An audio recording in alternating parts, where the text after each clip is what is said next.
Buenas tardes, mi nombre es Yacelén Castro y somos estudiantes de Comunicación Social del Instituto de Formación Docente y Técnica número 105, Dr. Mariano Echegaray. Este es nuestro noticiero, La Voz de la Matanza. Las noticias del primer bloque son las siguientes. Rechazo al traslado del mercado de Hacienda a La Matanza. Avanza la contaminación generada por el SEAMSE. La basura en su lugar. Muy buenas tardes a todos. Gracias por la presentación, Evelyn. Sí, continúa la preocupación de los vecinos de La Matanza, esta vez en el barrio de Aldo Bonzi, con respecto al traslado del mercado de Hacienda del barrio porteño hacia el barrio de Aldo Bonzi. La intendenta Verónica Magario, con respecto, informó: no vamos a ser vertedero de la contaminación de Buenos Aires, ya que los gobiernos nacionales, provinciales y Ciudad de Buenos Aires quieren el traslado desde el barrio de Matadero a la cercanía del Mercado Central. Resultado que sería más de 1 millón de animales que ingresarían y saldrían por año, 100.000 por mes. Entonces, La Matanza recibiría el impacto de residuos biológicos en esa cantidad en el suelo y napas de agua. También remarcó el desorden urbanístico a causa de los vehículos pesados en una zona residencial. Esto quiere decir que no está preparado para la circulación de camiones. Los vecinos también hacen hincapié al impacto negativo de las evaluaciones de sus propiedades. Los barrios que se quejan o se ven afectados son Aldo Bonzi, Tapiale y Ciudad Evita. Los vecinos siguen en la recolección de firmas. Vos también podés hacerlo entrando a change.org, no al traslado del mercado de Hacienda. Un amparo ante el Juzgado número 2 Civil, Comercial y Contencioso Administrativo de San Martín para frenar judicialmente el traslado fue presentado por la intendenta Verónica Magario. Ante las insistencias, declaraciones del jefe de gobierno de la ciudad, Horacio Larreta, queda invitado formalmente a presentarse o a visitarnos en el barrio de Aldo Bonzi para ver que sí hay vecinos, sí somos 14.000 habitantes y es un barrio que tiene más de 100 años en nuestra ciudad. Queda formalmente invitado. Avanza la contaminación generada por el SEAMSE. Los vecinos de González Catán se autoconvocaron desde el 2014 para organizar sus protestas contra el centro de disposición de residuos conocidos como SEAMSE. A continuación veremos un tramo del documental Vivir Muriendo, realizado por estudiantes de Comunicación Social de tercer año del Instituto Superior Mariano Echegaray. Podríamos decir que La Matanza en general está dentro de lo que es un gran humedal. ¿Qué es un humedal? Son grandes extensiones de agua que pueden ser saladas o dulces, pueden ser lagunas, lagos, zonas marítimas o ríos y todos sus afluentes, como en nuestro caso el río de La Matanza. Y la importancia del humedal es más que valiosa, porque es un reservorio no solamente de agua, sino que también de vida silvestre, plantas, animales, incluyéndonos como personas, ¿no? Los hombres también estamos dentro de ese ecosistema del humedal. Hoy podemos decir que en lo que respecta a La Matanza no nos damos cuenta de esa importancia o de eso que tenemos, que es el humedal, porque en cuestión de necesidad, el hombre fue llenando o rellenando diferentes lugares, diferentes bajos que antiguamente eran esos bañados, como por ejemplo puede llegar a ser cerca del Mercado Central, Ciudad Evita. Vivo en Catán desde hace 37 años, desde que nací. Y bueno, lo que yo recuerdo, los primeros recuerdos que tengo es que era todo campo, había animales, los animales de los tambos cercanos andaban por ahí, por donde ahora es el SEAMSE, de a poco lo que sí veía constantemente entre ese paisaje que se veía era los camiones de basura pasar. Pero no era lo único que desentonaba con todo lo que se veía en el medio ambiente en ese momento. Después, a medida que fui creciendo, me acuerdo de empezar a ver que la montaña de basura iba creciendo. Pero en el año 2006 aproximadamente fue como muy de golpe que creció y se veía desde mi casa. Y ya los camiones eran constantemente durante el día y durante la noche. Viendo la televisión y demás, yo pude darme cuenta de que coincidía con que hacía poco habían cerrado el SEAMSE de Villa Domínico.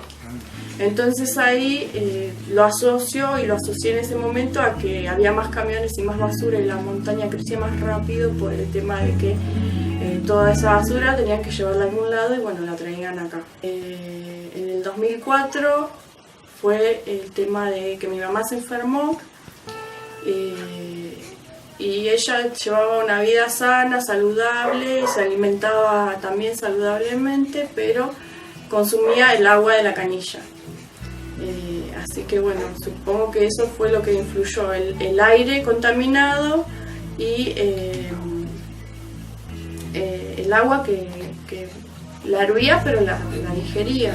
Con los años y yendo al grupo de vecinos supimos que el agua estaba contaminada.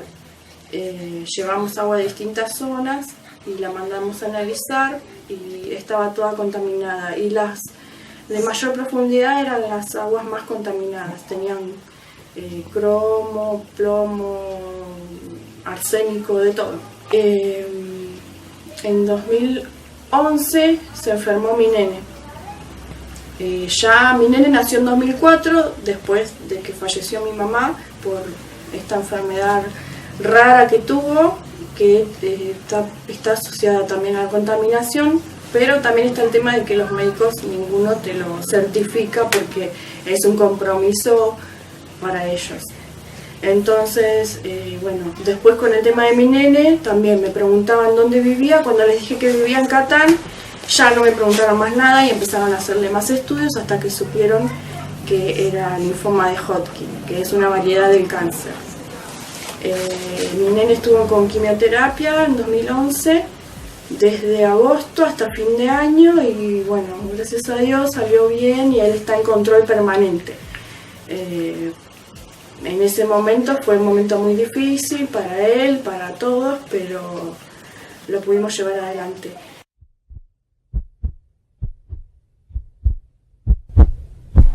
Se realizó. Cuyos autores son Enolfa Pache, Madeleine Segovia, Sandra Acevedo y Marcos Ríos. Estamos con Sandra y nos va a contar cómo surgió la idea de investigar este tema, o sea, la contaminación del SEAMSE. Bueno, la idea surgió, ¿no? Sabiendo que hay en las esquinas muchos basurales, hacia cielo abierto, ¿no? Donde los vecinos tiran la basura. Decidimos ir investigando más a fondo, ¿no? El asunto que hay una ley, ¿no? Que determina, una ley municipal donde determina la limpieza de barrido, los espacios verdes, públicos y privados también, pero bueno, no son, digamos, como no es directamente, digamos, afectado, entonces son ignorados en estos casos. ¿Y qué pasa? Decidimos ir e investigar más a fondo, entonces nos centramos más en el estudio del SEAMSE e investigar qué pasa en ese lugar de González Catán. Gracias. Y también nos acompaña Madeleine Segovia y a ella le vamos a preguntar cómo fue que afectó el basural al barrio. Bueno, ¿qué tal? Te comento que las consecuencias de esta problemática fueron varias. Cuando comenzamos la investigación, tomamos un radio de 3 manzanas y se investigó sobre alrededor de 72 familias, de las cuales 12 estaban afectadas de alguna manera. 12 de estas familias tenían o algún familiar fallecido o algún familiar que padecía alguna enfermedad cancerígena, alergia en la piel, enfermedad de púrpura. Las consecuencias, ya te digo, la contaminación tanto del agua, del suelo y del aire fueron muchas. En la actualidad aún siguen siendo muchas, ¿sí? Porque el monopolio es muy grande, ¿sí? Los beneficios económicos de las empresas multinacionales que trabajan en este SEAMSE son muchos, entonces las familias que son afectadas aún continúan luchando contra esta contaminación. Gracias. Y por último estamos con Enolfa, que nos va a decir cuáles fueron las fuentes consultadas para hacer este documental. Bueno, Gladys, como decía mi compañera, primero realizamos una encuesta vecinal, o sea que fuimos en ese radio de 3 manzanas, casa por casa, directamente con los afectados. Luego fuimos al secretario de Medio Ambiente de La Matanza y también hablamos con él de acerca si había alguna forma de compensar lo que estaba pasando, de paliar la situación, si se cubrían los gastos de remedio en algunos casos, o en fin, y lamentablemente no hay ninguna política ambiental que cubra o compense el daño causado por el SEAMSE. Después también hablamos con el doctor Pedro Zamparolo, y él nos habló a causa de todas las enfermedades que habían por causas del SEAMSE, también enfermedades en la piel, gastroenteritis por el consumo del agua. Y bueno, uno de los casos que más nos conmovió fue el caso de Lorena Décima, que ya perdió a su mamá de cáncer. Claro, sí. Y bueno, y su hijo, que en la actualidad sigue en tratamiento en el Hospital Garrahan también. Hablamos con varios vecinos que eran los autoconvocados, especialmente con Hugo Sores, que era el que en cierto modo lideraba el movimiento.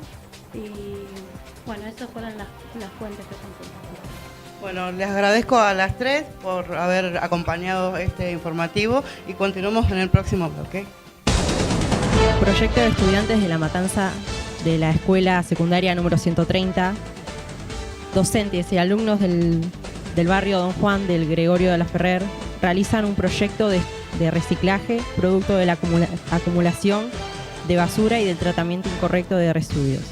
Los estudiantes, como primera iniciativa, cotejaron mediante encuestas que la mayor contaminación era en el río Matanza. Con todo el reciclaje que juntaron, lograron hacer banquitos y juntaron pilas para guardarlas en un lugar. Estaría bueno que esta iniciativa se tenga en cuenta en las escuelas de toda La Matanza para que se logre bajar el nivel de basura que se encuentra en toda la ciudad.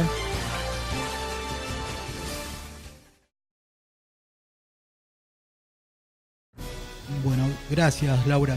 Bueno, yo voy a seguir con el tema de controversias que trajo el Plan Maestro.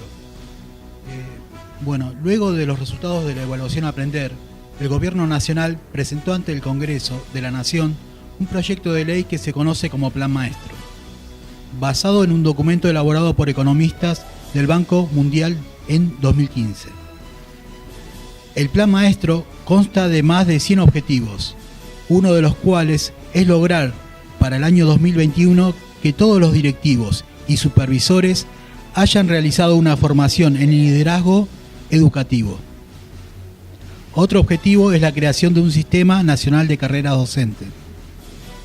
A todo esto, Esteban Bullrich afirmó en un encuentro con empresarios que hay que preparar a los estudiantes a que incorporen en su comportamiento actitudes como vivir con la incertidumbre y disfrutarla. Eso lo podemos ver en el siguiente video.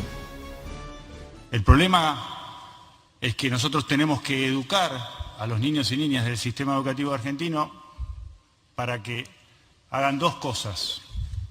O sean los que crean esos empleos, que le aportan al mundo esos empleos, que generan empleo, que crean empleos, crear Marcos Galperín sería, o crear argentinos y argentinas que sean capaces de vivir en la incertidumbre y disfrutarla, de entender que el no saber lo que viene es un valor. Como contrapartida, los gremios docentes manifiestan que esta reforma es privatista, mercantilista y que permite el despido, precarización y flexibilización de los docentes. También en La Matanza levantaron sus voces docentes y estudiantes de distintos institutos superiores de formación docente.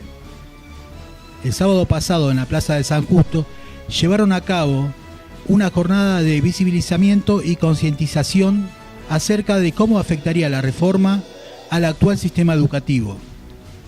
Para ello realizaron distintas actividades, talleres y reflexiones para la comunidad educativa y el vecino. Registramos las siguientes imágenes. El que lee, aprende. El que lee, el que es ayudado en la lectura y en la intención de la lectura, puede después difundir, discernir, pensar, enseñar a pensar. Esto es tan importante como aquel estudiante que se amasa, que fermenta en su idea y que tiene esa sabrosura que alimenta al pobre. Y que tengamos, como tenemos en Matanza y como tenemos en nuestro país, universidades en las que podemos aprender sin necesidad de ser ricos y en las que todos los estudiantes de las universidades salen sabiendo leer, que en todos los profesorados de Matanza los estudiantes saben leer, saben armar un discurso, saben contar.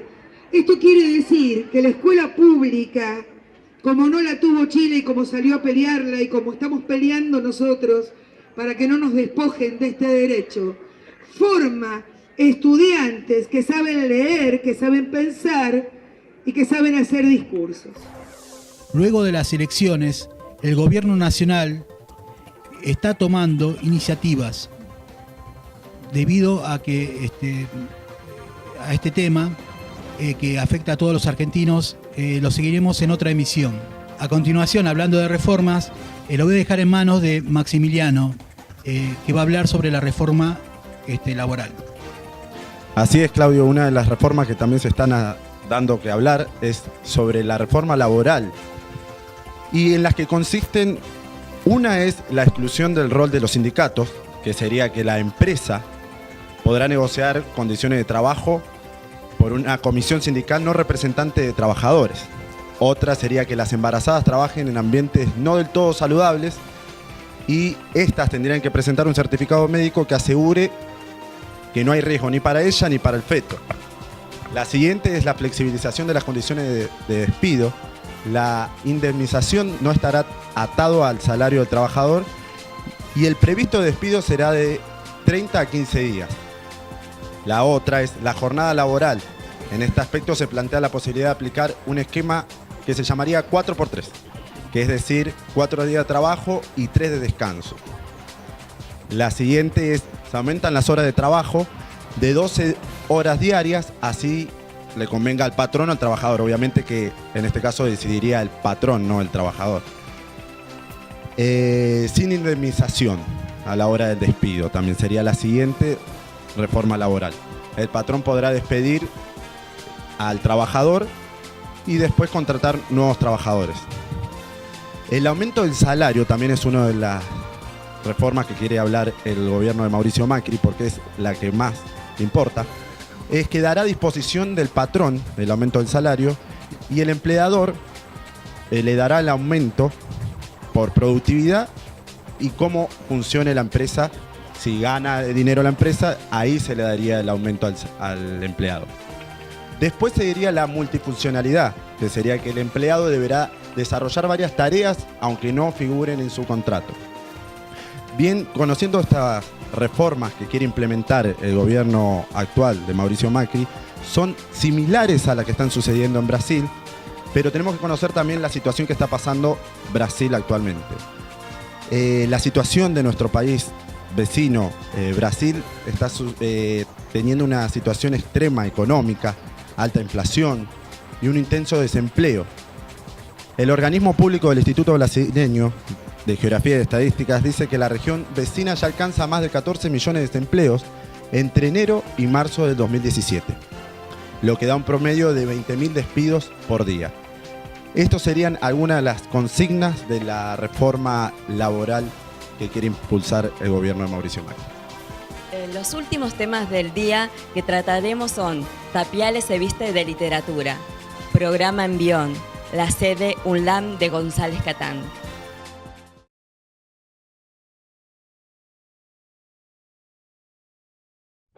Muy buenas tardes, mi nombre es Camila Guimaraes, acá a mi derecha se encuentra Cecilia Carballo, docente y licenciada en Comunicación Social y autora del libro Hay tierra bajo mis pies, que fue editado en Tapiales en la editorial de El Ojo del Mármol. Muy buenas tardes, Cecilia. ¿Qué tal? ¿Cómo estás? ¿Todo bien? Todo bien. Contame un poco, ¿en qué momento empezaste a escribir? Específicamente a los 13 años, pero la inquietud venía desde los 10, cuando vi un documental sobre Pablo Neruda en Isla Negra. ¿Y Pablo Neruda fue el que te inspiró a seguir adelante con la escritura? Un poco sí, bastante, pero bueno, tenía una amiga de ese momento que ahora por suerte por Facebook la reencontré, Rosana, que ella también era asidua lectora y me incitaba mucho a la literatura. ¿Y cómo surgió el nombre de su libro?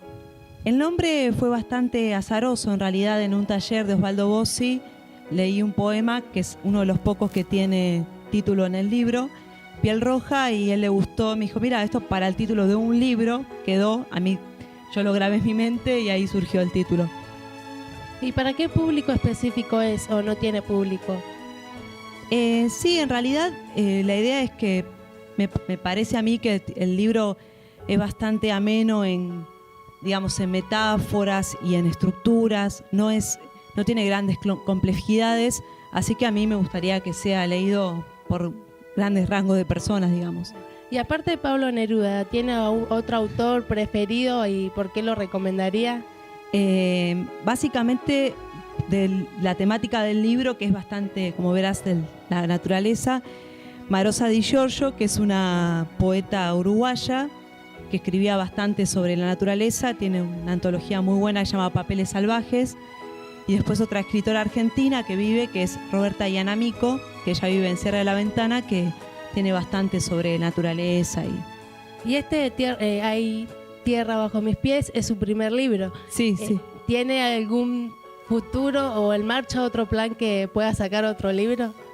Sí, la idea siempre está, en realidad uno tiene que ponerse como en mente de que escribir y después de ahí las cosas van saliendo. Digamos, no es que hay una inspiración ni nada por el estilo, sino que escribís a partir del momento que vos decís, me quiero poner a escribir. Y hace poco hizo su primera presentación en el Corlami. ¿Cómo fue esa experiencia de presentar su libro? Fue bastante emocionante cuando tuve que, digamos, agradecer a todas las personas que ayudaron al libro, me emocionó demasiado y bueno, después tuve que dejar de lado la emoción y ponerme a leer los poemas para que el libro tuviera, digamos, protagonismo, si no la protagonista era yo. Y de los 27 poemas, ¿cuál es el que más le gustó? ¿Cuál es el que más prefirió, su preferido? Si no puede leer un pedacito. En realidad, bueno, el que da nombre al libro no es que es el que más me gusta, pero ese es como el icono. Y después el de La Campesina, porque fue como el primer poema que ayudó a la construcción del libro, digamos. ¿Nos puedes compartir? Sí, sí, sí.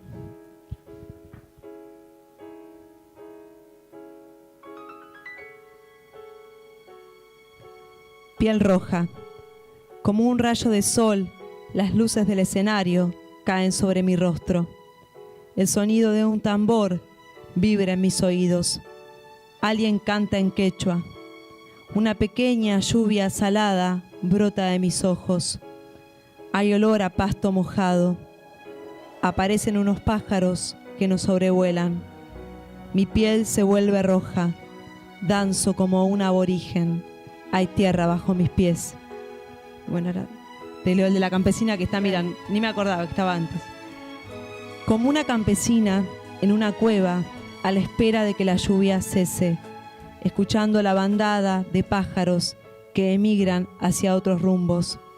Aguardo el momento oportuno para salir, que la púrpura niebla me envuelva, correr por el bosque, sentir la brisa. Muchas gracias, Cecilia, es un gusto tenerte acá. Muy bueno el libro, lo recomiendo, así que muchas gracias, Cecilia. Gracias a vos. Hoy vamos a hablar sobre el programa Envión.